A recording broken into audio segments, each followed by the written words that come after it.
So as I was saying, men have made this an art. They have historically identified those women, especially men that are in their predator years, that are in that serious dating years, looking for someone to just hang out with or chill with. They have identified those women. They have weaker prey, so they're easier in one area or another. So I'll go after them. So they've made an art of that.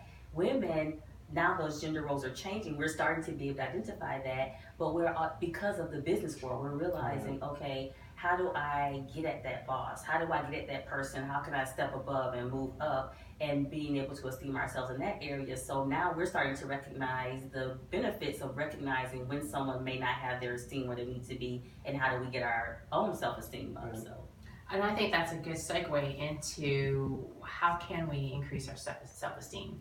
And so I'd like to start with Steve, because you mentioned that earlier in terms of self-affirmation. So if you want to expand a little bit and offer one or two more tips about how to increase your self-esteem.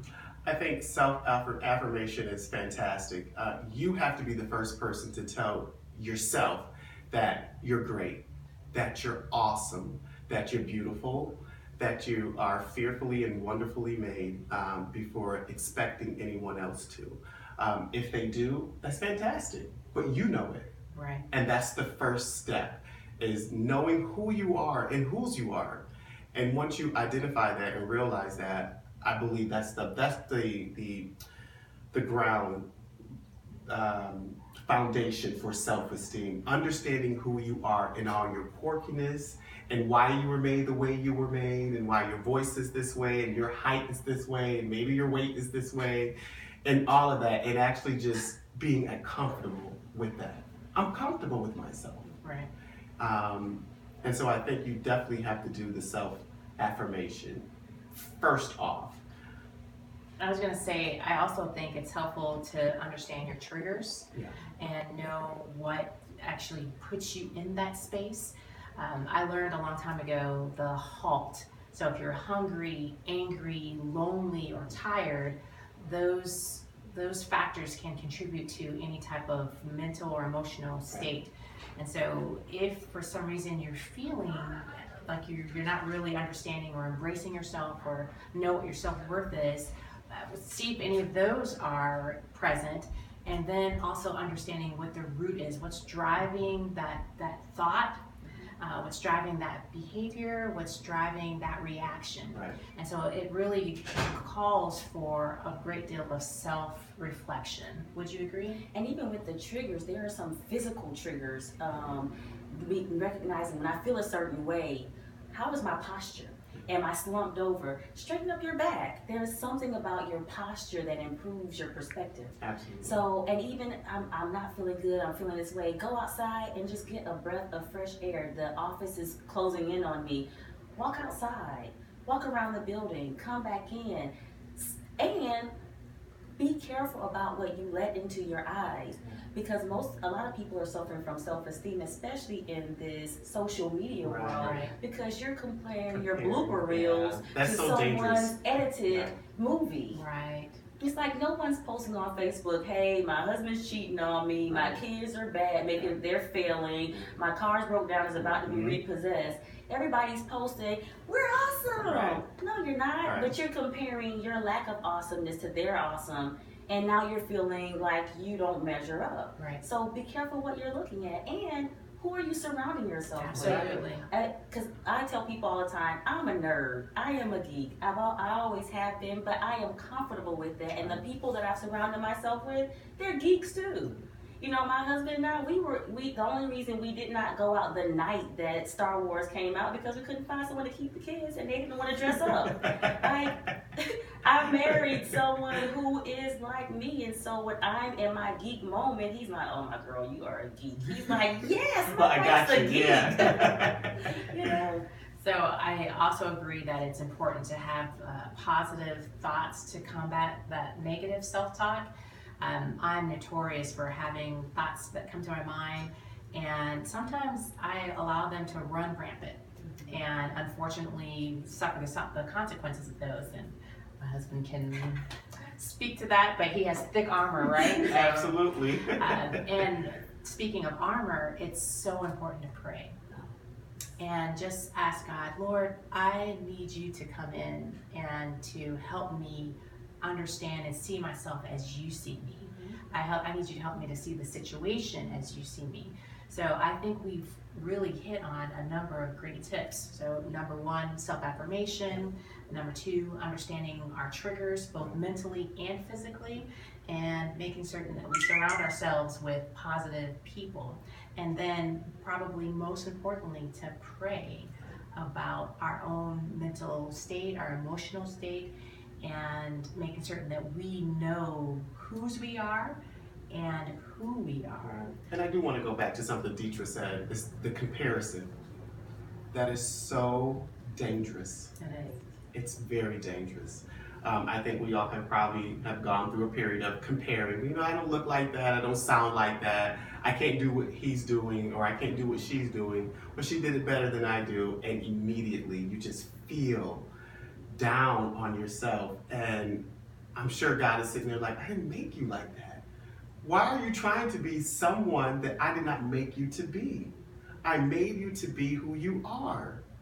Love that. And that's hard to do at It times. really is.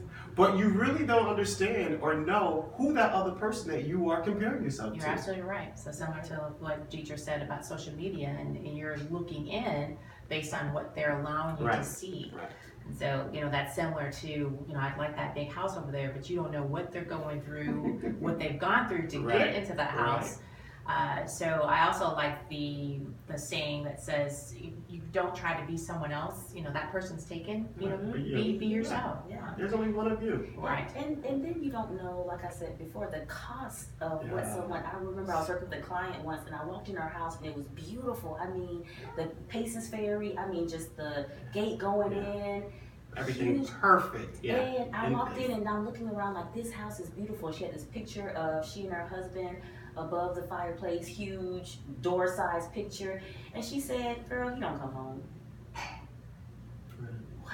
Because I'm thinking I gotta go back to my little house, and her in-law suite is bigger than my actual home. Yeah.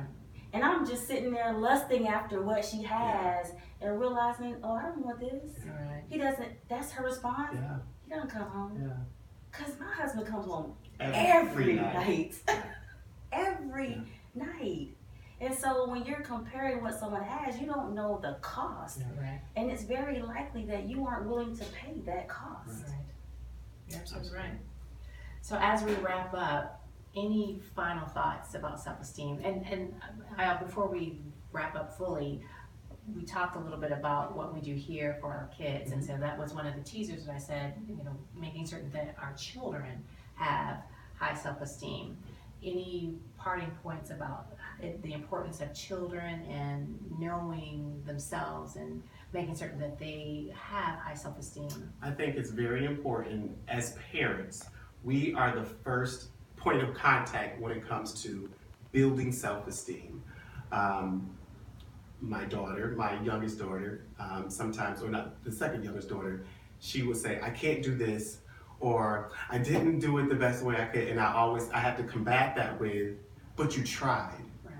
I try to always bring a positive to the negative, because I don't want that to be her reality, Right. or the last thing that she is thinking. Right. So anytime that we hear it from our kids, maybe low self-esteem, let them know that you can do better, you're doing it. Just constantly esteeming them. You're great, fantastic reader. You might not be at the level that you want to be at, but you can read. Right. So just combating those negative comments or Absolutely. thoughts with the positive, and actually making it real for them, Right. for her specifically, that you can. And look at yesterday. You remember we did read these couple of sentences, so Right. keep trying. And real quick, fathers for daughters, we have to tell them that they're beautiful. Yes. Absolutely. We have So to. high five on that one. Yeah. We have to be the first ones to tell them that they are beautiful, that they are worth waiting for, Yes. that they are awesome, and that they can do anything. Yes. Yes. That's making me cry. And I think as parents, we have to build our children up overly and realistically. Right. And those seem like juxtaposed positions, but they're not. Because when we build them up, like for example, My husband has built my daughter up. I do. My daughter will tell you she's the most beautiful thing in her That's school. awesome.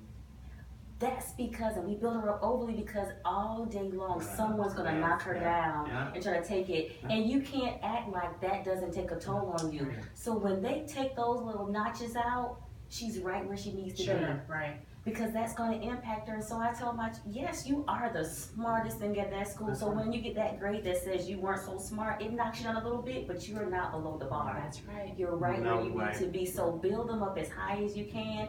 And when the world knocks them down, they'll be right where they need to be. Right. It's good stuff. Yes. So we'll be tuning in. We invite you to tune in again.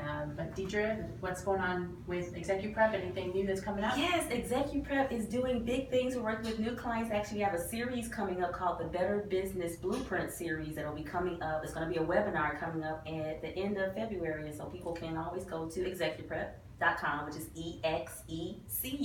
EXECUPREP.com, and sign up. Mr. Reese, any challenges coming up? Social media challenges? Not yet. I haven't come up with a new one yet, but when God drops it in my spirit, I'll put it on Facebook, Instagram, Twitter, Periscope now. So stay tuned. And you can always find me on YouTube. Check out my blog, The Super Extraordinary Mom, as well as finding me on Periscope, Instagram, and Twitter. So thank you so much for tuning in. Feel free to leave comments, subscribe, and we'll see you next time. Thanks.